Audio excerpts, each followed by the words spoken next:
all drawing fundamentals explained. First and foremost, we're starting with line types and usage. So when it comes to line, you basically want to think of it in a couple different capacities because it is the most basic thing that we're going to be working with on the picture plane. It's an abstract mark conveying information. There's none of them in nature. You're not going to find one just hanging out inside of a pond. But we need them to help us parse our thoughts. There are vertical ones, horizontal ones, diagonal ones. In terms of dynamism, diagonal is good. Constructive is usually horizontal, vertical. We have concave, convex lines. All this stuff is in the beginner drawing course, but we need to just talk about these lines in terms of, their repetition, their thickness, how they make up various shapes, how they interact with each other.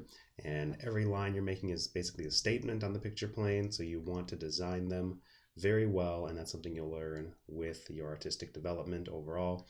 Just understand that there's many things that lines imply, and this is just kind of a preview of that. It is a fundamental thing that you should understand, and here's just utilizing some lines in order to kind of better convey that. Obviously starting with these basic shapes such as circles and extruded cylinders and turning that into more of a representational drawing of like a dragon sort of creature, reptile head. Next, we're going to talk about perspective.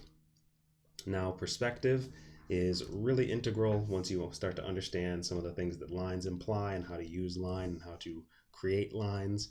Perspective is, 1, 2, or 3 points. This is 1 point perspective, and you use it to line up the geometry of the picture plane, geometry being the shapes that enclose space and have dimensions. Usually they're composed of rectangular prisms and cylinders. Again, I have free lessons on this channel about various types of shapes and how to make them in the picture plane using perspective, but you should understand it because it helps to eliminate some distortions that are really ugly in drawing. This is examples of the 1 point perspective being used to sort of create diagonal, horizontal, and sometimes vertical lines in geometry to kind of measure out the drawing and help give it more interesting and clear proportions, which we can talk about a little bit later in terms of proportion. That's just a quick overview of perspective. Next, we're going to hit values and light. So these are not my drawings, but they are gorgeous and masterful nonetheless, which is why I selected them. We have a cast from the Barg drawing course, and we have a painting by Albert, I believe, Bierstadt. I'm probably pronouncing it awfully, but I digress. Basically, values are your ratio from dark all the way to light, so white. And black is the darkest value, white is the lightest value, and everything in between, whether it's very starkly denoted or very blended, which we'll talk about in terms of edges, is your value scale. And you apply various value scales to various pictures so you can create the effects of light, separation, patterns, etc. Values are a huge and often overlooked aspect of art that I suggest you do a lot of research and practice regarding. Again, all that good stuff in the beginner drawing course, beginner painting course. In terms of edges, we think of them after values. These are some drawings by the master John Singer Sargent.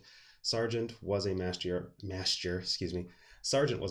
of lighting and value, and he took all of those artistic fundamentals like lines, very thick lines, very strong lines, very amazing value structures, dark background, very light face, and same here, but with a different value scale, and used his knowledge of lines, values, and edges to create phenomenal and gorgeous artwork. So the light values here and the dark values here contrast one another, but what I want to talk about is edges. Edges can be either very sharp or very lost and everything in between. It's like the value scale, but in terms of blurriness or sharpness. So these are very sharp edges. This shape right here has very sharp edges, but some of these are immensely soft. There's no real lines here. They're all very smudged and round, and they create round forms, and we'll talk about forms a little later. Basically, these edges are how you can create very soft transitions or very stark transitions, very sharp things that draw the eye, very soft things that sort of lull the eye. So edges are important to understand once we have an understanding of perspective and lines and values and light. These are some images of proportion. Proportion, in terms of the figure, is just how these different parts relate to each other in terms of measurement. As you can see, we have some Da Vinci here, and we have some, I believe, Andrew Loomis or Bridgman, one of the two. I think this is Loomis. And the average figure 7.5 heads tall, meaning that, you know, we can take that head measurement and that proportion and just place it like a ruler all the way down to make sure that we have the proportions we want. Of course, we can alter the head height ratio so that it's 8 heads tall or 9 heads tall, depending on what sort of character design you like to do. You can also use other geometric measurements to discern proportion, like he kind of brought a circular element inside this square plane to configure the way that the body moves in arcs. So that's another example of proportion, thinking of arcs and straight lines in order to understand the measurements and relationships that various aspects of the figures or picture plane have to one another. We also have composition. This is my art. We have here one of my recent illustrations. It's composed of a very circular element, and that circular element sort of creates a eye drawing effect, and it gives balance and focus. And we have a figure to contrast that circle. It was very much designed that way to create a degree of flow, but a degree of solidity. It's sort of interesting when you're thinking about composition because it's basically how you subdivide your picture plane. This is a landscape composition, this is a portrait composition, and in the portrait composition, it's a lot simpler. It's just a drawing, it's not a full-on painting.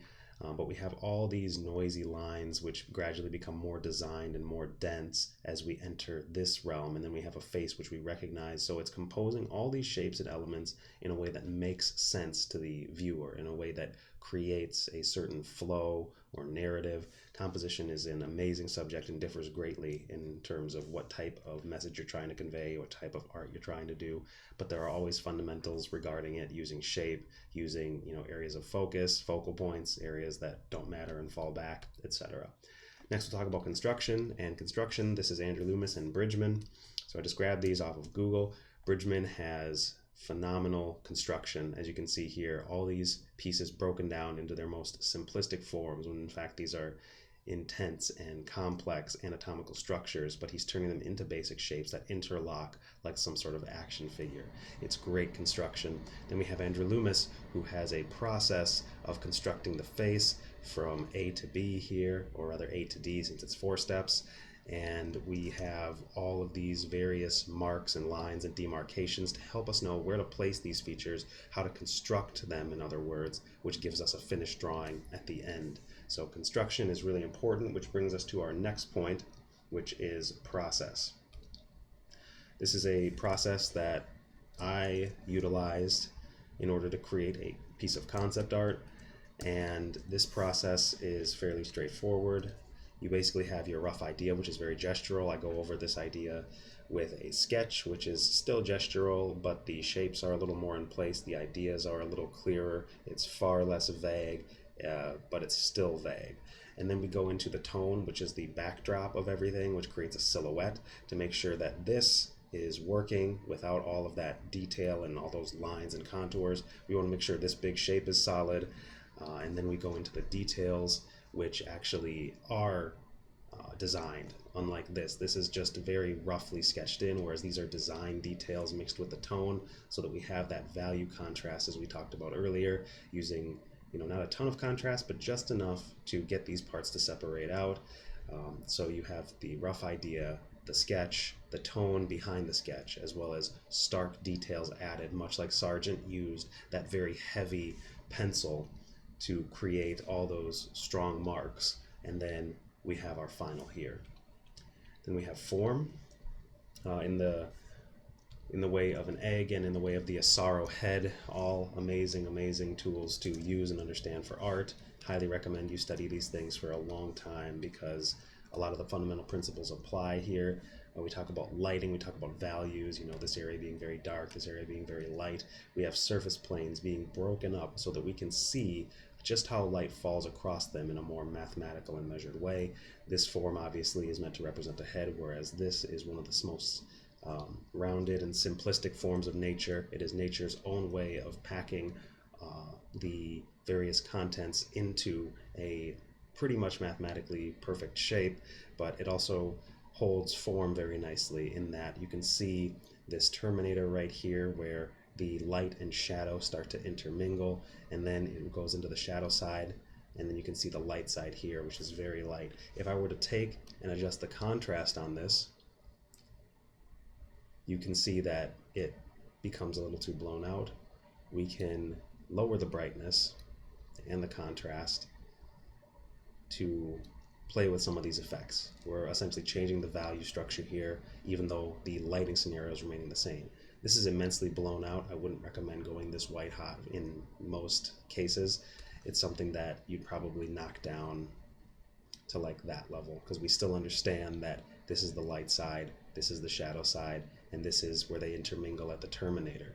So there's all these different form principles and terminologies that go with form, but again, it's something just to study and understand, have the terminology for, and then to apply to something more complex. Starting with eggs, the same way that Loomis kind of starts with the egg shape for the head, but then starts to subdivide it and eventually adds more representative shapes, eventually becoming the head in terms of its overall structure of surface planes and all the various geometry that make up a face. It's just very simplified, but we need to know how light and shadow fall across various things and what values to apply to those different surface planes. Some things are very soft in transition, like I mentioned with the edges. Other things are very hard and stark, going from, say, a 2 up to a 5. So a 5 value difference from here to here.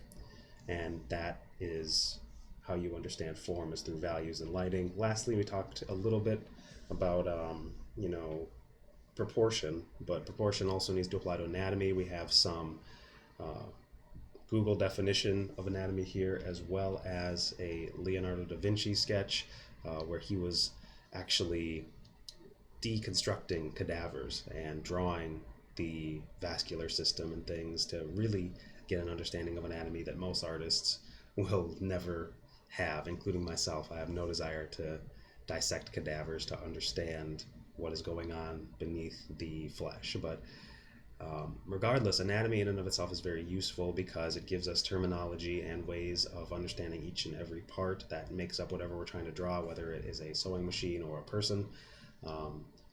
I like the second definition of anatomy here just because there are many different subjects to draw, and the anatomy here is defined as a study of the structure or internal workings of something. So to understand the internal workings helps you to draw the outer workings, but it's also good to draw the internal workings if you have the stomach for it.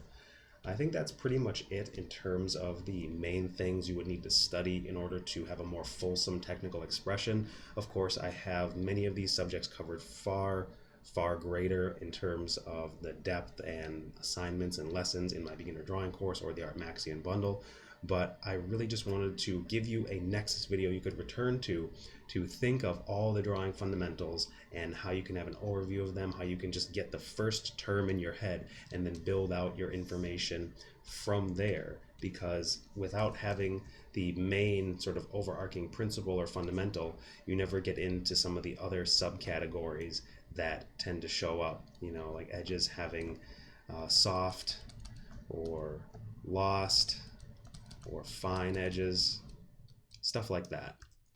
It's getting an understanding of all the subcategories and how to use them and how to apply them. And at first, of course, it seems overwhelming, but just pull back, study one of these things at a time, probably starting with lines, then running into perspective, then values, then edges, then lines and proportions sort of fall with each other. Same with lines, proportion, and perspective.